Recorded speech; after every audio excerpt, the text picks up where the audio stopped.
দুটা পাৰ্টি যি সমৰ্থন দিব জনশক্তি সমৰ্থন কমপ্লিট নিউজ দিব। আপুনি ইমান ডাঙৰ দল থাকোঁতে AGP, BJP, BPF, PPL থকাৰ পিছত আপুনি নিৰ্দলীয় খেলিছে, আপুনি কিয় ভোট দিব নোৱাৰে? চাওক, আজিৰ তাৰিখত কোনো দলকে আস্থা নোহোৱা হৈছে মানুহৰ। সঁচা কথা ক'ব গ'লে কোনো দলকেই বিশ্বাসত ল'ব নোৱাৰা হৈছিল। কিবা এটা ক'লে কিবা এটা কৰে। কিন্তু সেইকাৰণে নিৰ্দলীয় পাৰ্টি হিচাপে মোক ৰাইজে মোক কৈছে যে এজন কমচে কম নিৰ্দলীয় হ'লে নিজৰ বুলি সমষ্টিৰ কথা মাত মাতিব পাৰিব বুলি তেওঁলোকে বিশ্বাস আছে মোৰ। হাইকমাণ্ড হ'লে টকা মাটি বুলি ক'লেও ভুল নহয়। 5টা বছৰ খালে ত্ৰিদীপ দৈমাৰীক ঘটনাদি আপোনাক যে দিব, ত্ৰিদীপ দৈমাৰীক আপুনি কি ধৰণে প্ৰত্যাহ্বান কৰি আগবাঢ়ি যাব? চাওক, এয়া ৰাইজে সম্পূৰ্ণ ইতিমধ্যে বুজি লৈছে যে ত্ৰিদীপ দৈমাৰীৰ ওপৰত মানুহে বুজিবলৈ বাকী নাই।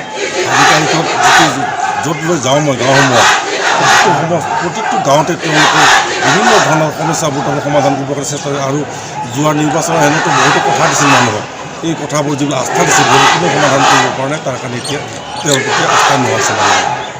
আপুনি যিকেইটা কি কাম কৰিব? প্ৰথম মই ৰাইজৰ লগত বহিম, ৰাইজৰ মেইন সমস্যাবোৰ আলোচনা কৰিম, ৰাইজৰ মতে কাম কৰিম।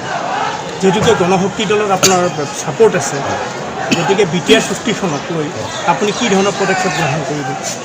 BTR চুক্তিখনক লৈ এতিয়া মোৰ প্ৰথম কথা হ'ল BTR চুক্তিৰ ভিতৰত কি আছে মই এতিয়া ভালকৈ গম পোৱা নাই। কাৰণ আমি শুনিহে আছোঁ অমুকত অমুক হ'ব, কিবা হ'ব। এতিয়া সেই চুক্তিখন কাৰ্যকৰী আজিলৈকে হোৱাও নাই। কাৰ্যকৰী হোৱাৰ পিছত বা কাৰ্যকৰী হ'ব যাওঁতে আমি আলোচনা কৰি কি হয়, ৰাইজৰ লগত আমি কথা পাতি কিন্তু ৰাইজৰ অবিহনে বেলেগ নকৰোঁ মই।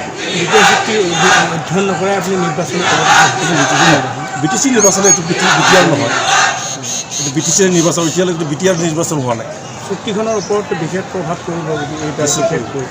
গতিকে চুক্তিখন তাৰমানে গণশক্তি দলৰ ইছ্যুৱে হৈছে আপোনাৰ BTR চুক্তি। গতিকে তেনেকুৱা দল এটাৰ প্ৰাৰ্থিত্ব লৈ আপুনি আগবাঢ়িছে, গতিকে কি ধৰণৰ প্ৰচেষ্টা গ্ৰহণ কৰিব? বাকী যিখিনি আজি দ্বিতীয় শ্ৰেণীৰ নাগৰিক হিচাপে বসবাস কৰি আছে, মইতো তেওঁলোকৰ প্ৰাৰ্থিত্ব লোৱা নাই, মই নিৰ্দলীয় প্ৰাৰ্থী কৈছোঁ। ছাপোৰ্ট তেখেতসকলে দিছে। অবৰ যিখিনি মানে বড়োৰ বাহিৰে অন্য জাতি জনগোষ্ঠীক দ্বিতীয় শ্ৰেণীৰ নাগৰিক হোৱা বুলি তেখেতসকলে ইতিমধ্যে উত্থাপন কৰিছে। সেইসকল নাগৰিকৰ কাৰণে আপুনি কি চিন্তা?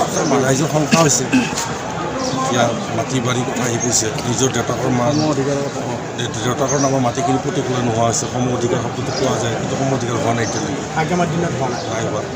হ'লেতো নিশ্চয় এনেকুৱা আকৌ বেলেগ দল নোলালেহেঁতেন, তেওঁকে ছাপোৰ্ট কৰিলেহেঁতেন ৰাইজে।